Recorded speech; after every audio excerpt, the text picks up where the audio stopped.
How lucky are we? Well, the spiritual truth that I'm working with today is that nothing great in the world has ever been accomplished without passion. Nothing great in this world has ever been accomplished without passion. Perhaps that phrase, written by a man named Wilhelm Hegel, a German philosopher, reminds us that our desire to do great things, and by great, I just don't mean the flashy things, like sending people to the moon, or getting over your fear of flying, or writing a hit play like Hamilton. Not those flashy things, but the simple things, like getting your 4-year-old to eat something besides boxed macaroni and cheese, or getting over your own fear of flying so that you can go to Atlanta and meet your new Facebook friend. I'm talking about those things that can help us in our life. Doing great things requires passion. Why? Because what we perceive as obstacles. Passion fuels perseverance, and perseverance brings success. As you know, I'm working with a little book designed to help us live a more fulfilled life. The book is called The Art of Abundance, 10 Rules for Living a Prosperous Life. The first 5 rules are on YouTube, so if you want to catch up and you haven't been here, you can catch up on YouTube. Today we're going to take 3 more. We're going to sort of go a little faster with the rules. So we're going to take 3 rules, starting with number 6. And number 6 is be passionate. But passion alone, can get you in trouble. I don't know about you, but my passion has gotten me into a lot of trouble in my life. Benjamin Franklin once wrote, "If passion drives you, let reason hold the reins." You've undoubtedly heard all the wisdom, do what you love and the rest will follow. I've never been sure quite of what that rest is, but the wisdom of doing what you love is powerful. So why do we so easily give up on doing what we love in service to doing what we think we should be doing in this life? Because we don't always do it wisely, that's why. One of the greatest dangers in touting the importance of doing what you love and loving what you do is it tends to resonate with that part of us that thrives on instant gratification. Unfortunately, many people who read self-improvement books or who read prosperity books believe that all they need to do is to think positive, quit that boring job, or leave that stagnant relationship and run off and join the metaphysical circus, doing what they love. And the money and the success and the happiness will come magically pouring down like rain. Regretfully, it doesn't usually happen that way. Passion is best served with a large dose of patience and even humility as well. Just because you have great passion for something doesn't mean that you're good at it yet. See, regardless of how deep your passion runs, you may need to be equipped with the necessary tools. And perhaps going back to school is a necessary tool, or hiring a mentor in your field. This is where the balance of heart and head get joined and they come together. The good news is, if you have a passion for doing that thing, you're halfway home. Because here's the thing, you can't teach passion. You can teach all of the skills that need to go with passion, but you can't teach passion yourself. In short, the wisdom of rule number 6 is that passion will always follow the path of least resistance. There's a difference between hard work and working hard. If your path is laborious and stressful all the time, and you feel like you're pushing a rock uphill, it is likely that passion is missing from your efforts. Let's move on to rule number 7, be blessed. Be blessed. Practice the power of positive perspective. Practice the power of positive perspective. And I want to just say that I love that term, positive perspective, because it's larger than just positive thought. You can have one positive thought and 15 negative thoughts. But if we can teach ourselves to have positive perspective, that's the grouping of positive thoughts, and it begins to drive your life. If I were to rewrite this rule, I would say, know that you are blessed. Not be blessed, but know that you are already blessed. If you're alive, you are blessed with life. And if you're blessed with life, you not only have the opportunity to be more blessed, but also to be a blessing to others. And I tell you, being a blessing to others is actually what all of us want. Because once we're a blessing to others, we feel blessed by that activity. Being blessed is not something you have to earn. You are already abundantly blessed. The challenge is that those blessings will never be actualized as long as you are obsessed over what appears to be missing or wrong in your life. See, if you watch cable news as much as I do, you will learn, you will be even more challenged with this idea of positive perspective, that there's nothing going on in your life. You've all heard the term, if it bleeds, it leads. It's just part of what news organizations do. Talking heads, even my favorite ones, will talk endlessly about what's wrong with life in America, with pictures, with graphs, with statistics, to make sure that we get it. Because there's no counterpoint channel, it's harder to stay with that feeling of being blessed. And we can easily turn into Debbie Downers. We can easily walk around thinking that the sky is falling. You know, the tribe of awfulizers, those people for whom everything is awful. Even if they have a positive experience, they will find an awful moment within that positive experience. I call those the awfulizers, the ones who think the sky is falling.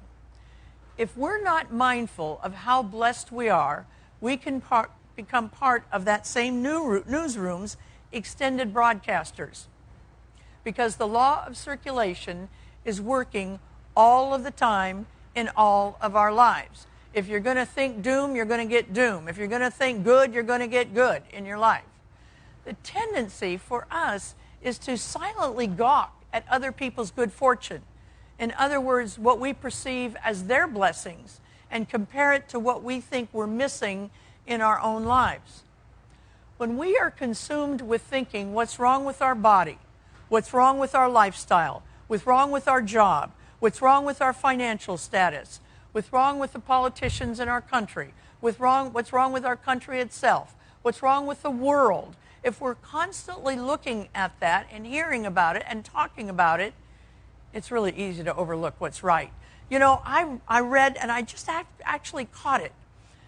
Governor Newsom this week informed whoever he informs, I don't know, who write all of the laws and all of the policies that have the word alien in it as it relates to immigration, to take out the word alien.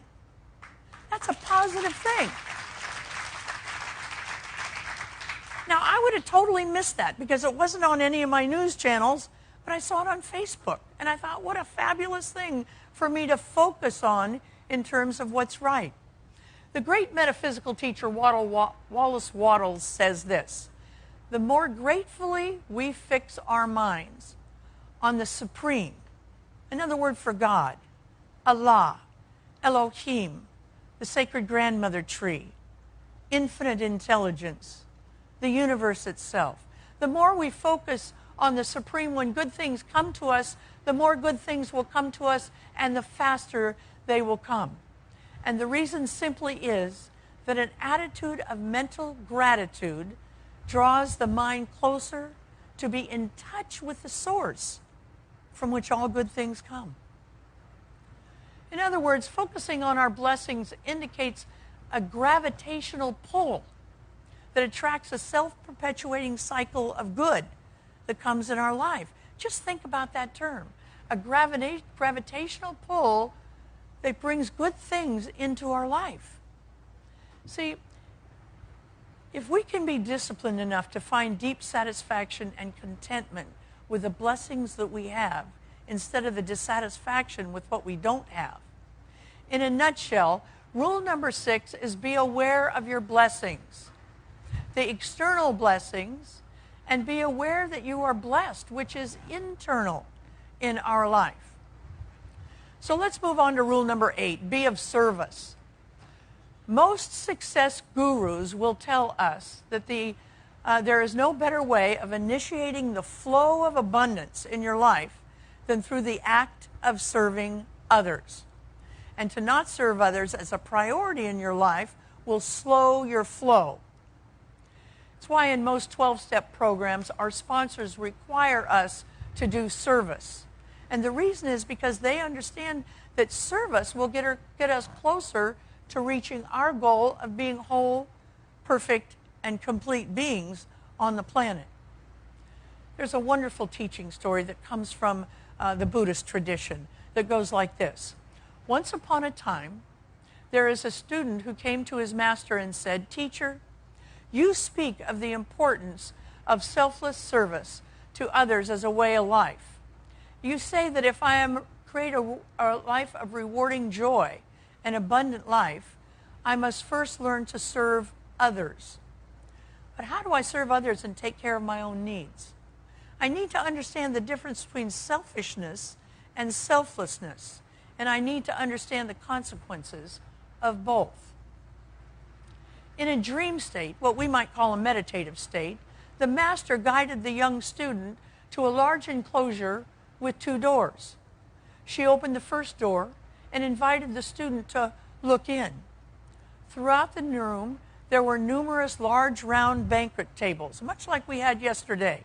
At the center of each table sat an enormous pot of delicious soup. Sitting around the tables were people who were complaining and crying. They appeared weak. They were emaciated, as if they were starving. Each was bound to a chair and holding a long wooden spoon, which fortunately made it possible for them to reach into the soup. But because the handle of the spoon was so long that when they began to bring it back to their mouth, the soup always spilled. It never got quite to their mouth.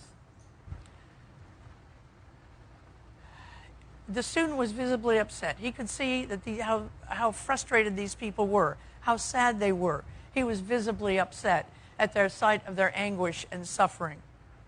The master then took the student to the second door. The room appeared to be precisely the same as the first. Large round banquet tables, people seated. They were tethered into the table. They each had a long spoon, delicious soup, smelling soup, in the middle of the table. They were bound to their chairs, and yet they looked energetic. They were happy. They were smiling. They looked well fed. The student said, "I don't understand. Why are these people so filled with joy?" "It's simple," the master said. "You see, in this room, people have learned to consider the needs of others first, and they serve those needs by selflessly extending to one another their long spoons. So they would take the soup, and instead of trying to get it to their own mouth, they got it to the person's mouth across from them. And when they do that, they were all equally well fed. However, in the first room, the people were only thinking of themselves. They were so obsessed with serving their own needs, the idea of serving others never crossed their mind." The answer to the question you have asked about the difference between selfishness and selflessness is simple.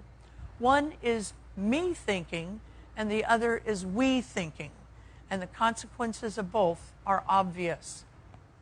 See, whether we're at work or at home, at the supermarket, in church, taking a walk, or even driving our car, the opportunity to be of service is with us every single day. We simply have to be mindful and to be present to be able to see it. I want to close today with a quote by Woodrow Wilson, taken from this book, and it reads this: "You are not here to merely make a living. You are here to live in order to enable the world to live more amply, with great vision, with a finer spirit of hope and achievement. You are here to enrich the world, and you impoverish yourself if you forget the eternal." Let's take this message into prayer. There is only one power. It's the power of the Most High. It's the power that is the source of all things, that provides all things. If we have a vision, the source has a provision. And so we open our mind and our heart to this provision in everything we do, small things and big things as well. I give thanks to the Great One for always saying yes.